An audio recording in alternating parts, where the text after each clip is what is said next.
class, this is Mr. Yaspin. I wanted to make a quick video of the offset preparation for your project. So essentially what you have here is you've done part one where you created a single brick, then you tried two side by side, and then you were able to do a full row.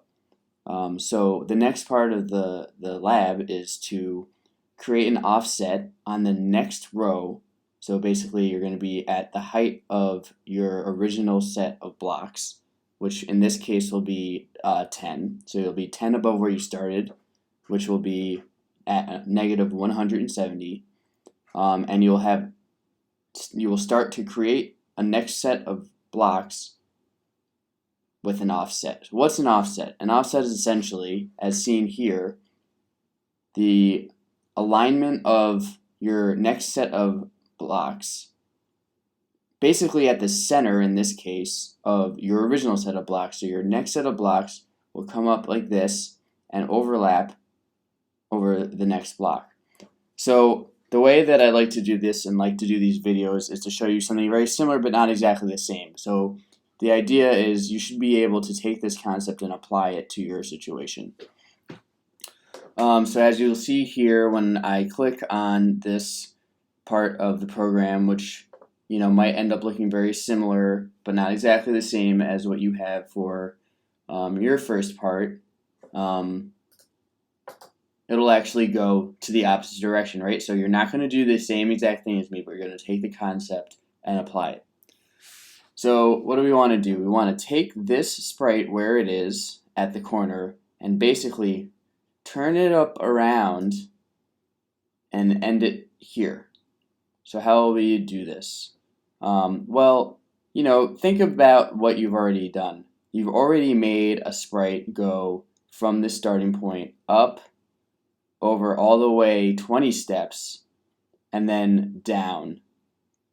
And then what did we do? We would point in the direction that we want to go. So in this case, we started here. We pointed in this direction.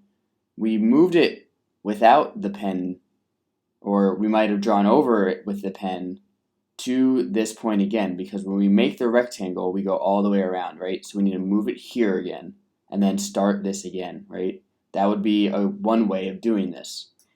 So in our case, we don't want to glide, or we don't want to move all the way to the end once we get up here, but we want to stop up here and not go all the way, and then we're going to start our next row of blocks, and that's where you can find a way to repeat the code you have here.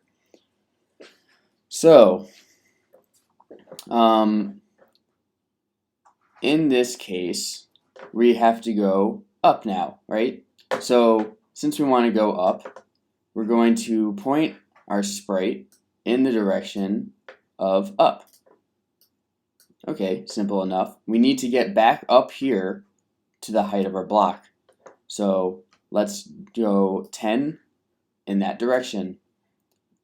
Now we want to make sure that we're turning around to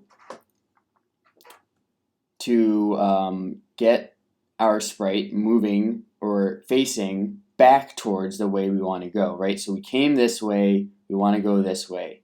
In your case, you'll be here, and you'll want to, you'll be here, and then, here, and then you'll want to go this way. But here, we're starting on this side. Sorry if that was confusing. So essentially, here we are. We want to get up here with an offset. So how do we do that? We're going in a different direction now. So we're going to take the opposite turn. And actually, conveniently, we just have it here. And instead of moving all 20 steps this way, all we're going to do is move another 10 steps in that direction. So let's see what happens if we start our program over. And something I also like to do is create a control command that has some blocks that will allow me to clear the stage so I can test my code. Testing is extremely important. So I'll hit 0. It's cleared. And now let's see what happens when I click on the flag. Looks like it did what I want, right? So it might be hard to see. Let's make it a little bigger. You can see that this sprite is now offset in the middle of the last block of my first row. All right, I hope this helps.